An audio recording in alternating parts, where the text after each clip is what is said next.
Hello everybody and welcome back. As always, I am Mateo311 and this is your channel for everything VR related. Today, we're going to be discussing how VR is about to change and how it will never be the same again. We are entering some brand new phases, and while that might sound like hyperbole, things will be quite drastic. Now, these new phases include true mobile VR competition, hybrid VR gaming, AAA titles, VR moving beyond just gaming, and I even have a potential doomsday scenario that might set back the VR industry. Before we start the video, I'm really curious which one of those topics is most important to you, so let me know in the comments right now. Now, there are of course links and timestamps to everything I'll be discussing, but before we jump in, this video is brought to you by Kiwi Design, my favorite site for VR accessories. If you've been browsing through official Quest 2 accessories, like an Elite strap, battery pack, link cable, or even some new headphones, Kiwi not only has a similar product, but it's also most likely better and cheaper. I use their Elite strap with battery pack on a daily basis, and they also have attachable off-ear speakers coming in the near future. There's a link to Kiwi down in the description, and don't forget to use discount code Mateo311 for 5% off and to help support this channel.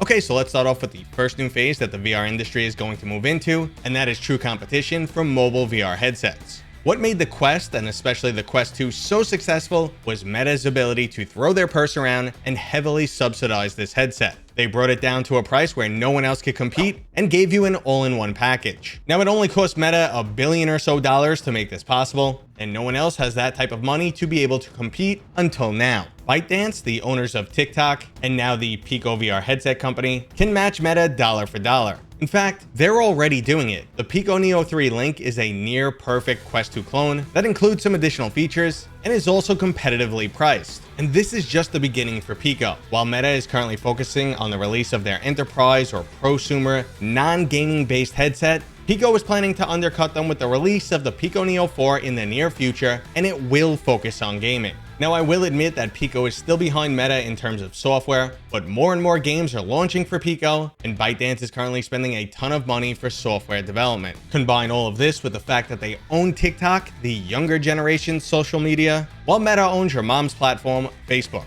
So you can expect that TikTok will be strategically utilized for advertising. Now, for the naysayers out there who do not want to believe it, Pico is true competition for Meta, and this was clearly on display at Gamescom, where they were basically taking over. Remember, there was a day when company names like Sony and Nintendo were not common here. People also said that the Xbox would never be able to compete with PlayStation, and now we have fanboys on both sides. Now, consoles are still a lot more niche than VR, so I don't see Pico becoming mainstream anytime soon, but they can eventually rival the MetaQuest, which people still continue to call the Oculus. Now, another exciting upcoming phase is hybrid headsets. These are non-compromising, all-in-one headsets that are fully capable for both PC VR and mobile VR. Now, this is primarily for enthusiasts, and at the moment, the only headsets that fall into this category come from Pimax, but by all accounts, the future of Valve Deckard would also be a hybrid headset. Now, the exciting potential here is things we've seen in Valve patents and hinted at from Pimax, and that is split game rendering. Rather than what we have now, just streaming a game from your PC to your Quest 2, hybrid rendering could combine horsepower from both the mobile device plus an additional external device. So basically, you would have a headset that operates like a Quest 2, but when it's in the vicinity of a PC, or maybe even something like a Steam Deck, it suddenly becomes much more capable, and you could add some additional features that you normally only get from PC, like full body tracking. These are no compromising headsets, featuring the highest FOV, refresh rate, resolution, and all the bells and whistles from mobile gaming portability to the highest quality graphics with full body tracking. Now, the price point on these headsets will not be practical for most people, and they definitely won't be mainstream, but it's an exciting step forward for VR tech.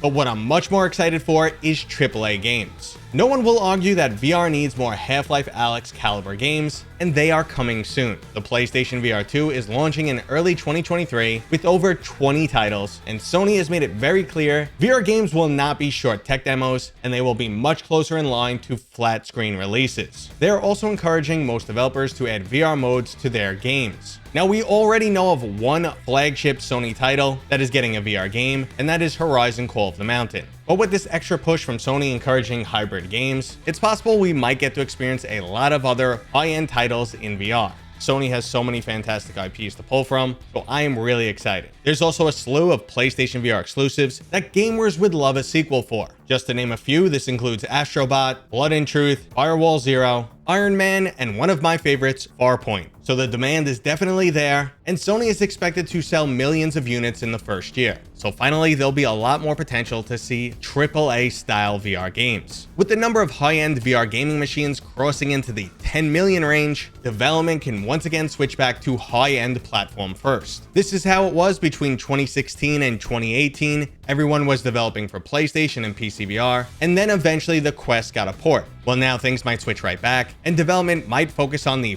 PlayStation VR 2 and PSVR, and then it will eventually be ported to mobile on something like the Quest 3. This is what I'm personally most excited for. Bigger, better games designed for high-end VR hardware. Sony has a proven track record when it comes to VR development, and previously they were able to do a lot with objectively the weakest VR headset on the market. So I expect their new titles to absolutely blow us away and bleed over into the PCVR market because it just makes sense, and that's millions of other potential sales. Now, an extension of this will most likely continue when the Valve Deckard releases, but I'm pretty sure that is much further out. Valve will not make the same mistake they made with the Valve Index, where they gave us great hardware, but there was only really one high-end game to help show it off. I'm sure when the Valve Deckard is approaching, they will be working with plenty of other developers to make sure that this time there's a much more robust lineup. But again, I think we're going to be waiting a long time on that Valve Deckard. Now, an interesting non-gaming phase that is right around the corner is coming with Project Cambria. This is Meta making VR more than just gaming. Their goal is for VR to be the next computing platform.